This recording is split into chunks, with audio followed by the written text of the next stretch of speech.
Today I'm talking to you about the classic bushcraft kit conundrum.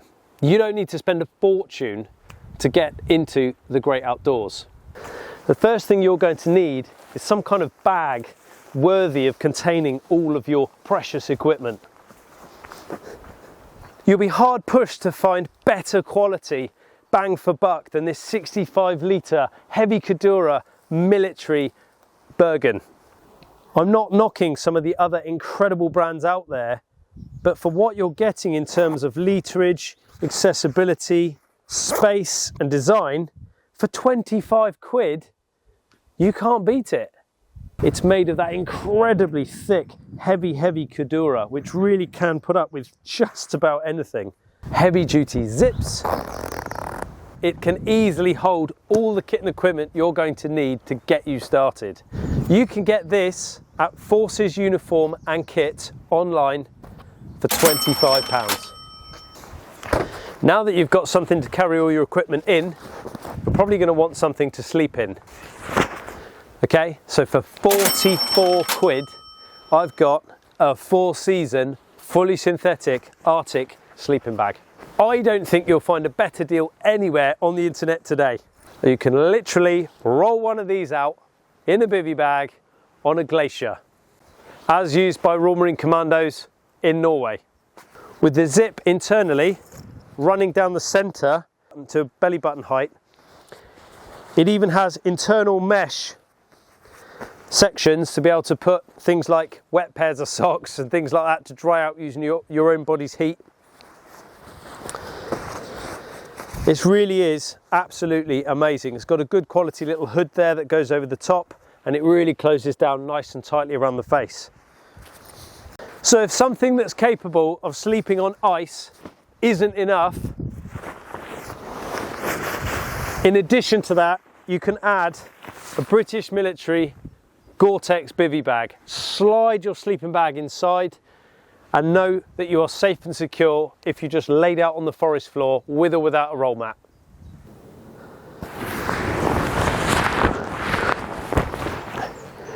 Top tip, you can pick up one of these Gore-Tex British military bivvy bags for as little as £24 if you click distressed range on the Forces Uniform and Kit website. Do I really have to get out of here? I don't want to finish making this video now. I just want to stay in here and get my head down. We're filming, right. Okay, boots on.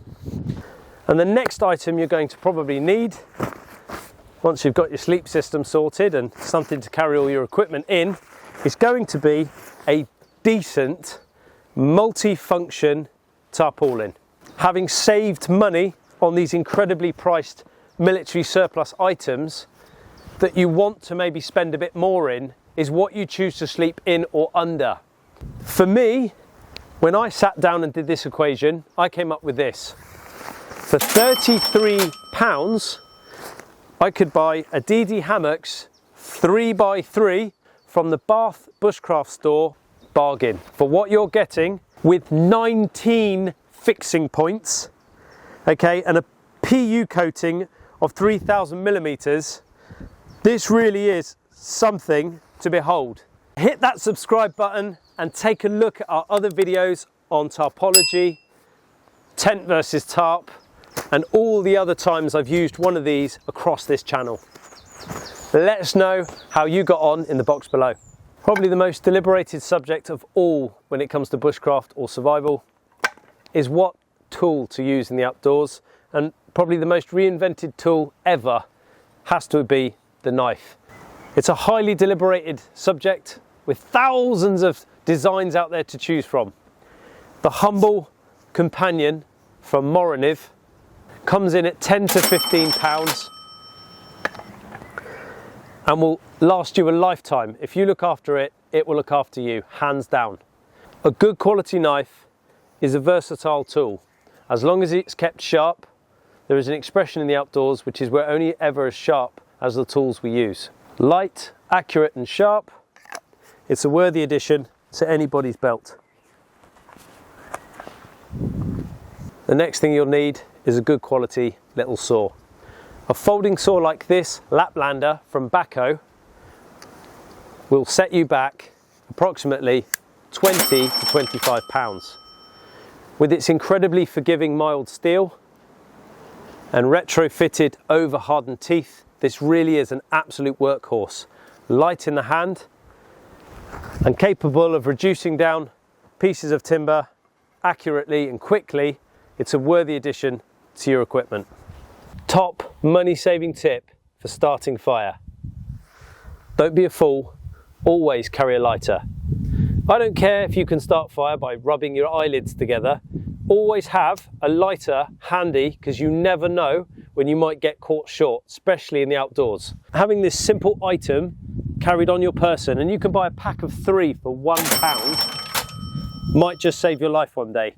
The ability to carve feather sticks with your nice sharp knife, or to reduce down timber to make a nice little raft or further kindling for your fire.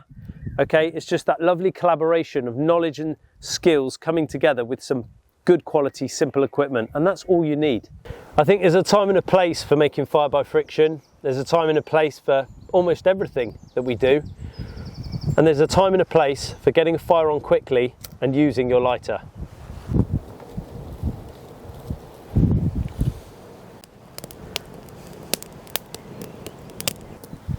One of the easiest and most convenient ways to make a fire in the outdoors. And as all this can be rather thirsty work, you're going to need a water bottle, something to drink from or cook in, and something to make your water safe with. So I've got my fire going, and now I need to filtrate my wild water, ready to make that cup of wild tea. And I'm going to need to pass it through this new incredible Millbank bag with its wide mouth from Forest Fundamentals and its great lanyarding system. This will set you back $14.95 on Amazon. Check out the video I recently did when I reviewed this and unboxed it for the very first time and compared it to its classic counterpart. Once I've taken my wild water and I've passed it through the filter, okay, it's then going to need to go into something I can place in the fire to heat the water and purify it. I choose to use a Crusader mug. Okay, I've had one of these since service. You can buy a BCB one of these from the Ray Mears Woodlaw website for as little as £13. These are so versatile, I've quite literally baked bread in them before. They are utterly bomb-proof, and I've used them and I've had them with me around the various battlefields over an 11-year career as a Royal Marine Commando. Nestling quite nicely inside the Crusader mug is the Osprey bottle. It holds 1 litre of water. It's incredibly tough and durable, and you'd be hard pushed to put a crack in it or damage it. Obviously don't put it in the fire. You can buy these from the Ray Mears Woodlaw site for about £9 English. Another top tip to save you a bit of cash and heartache: before you go buying your Sea to Summit titanium Uber Gucci turbo racing spoon, just grab a spoon from the house until you've got the money to then buy things like that. But to get yourself started in that framework, and that's what we're talking about today, that's where, for me, that's where my money goes.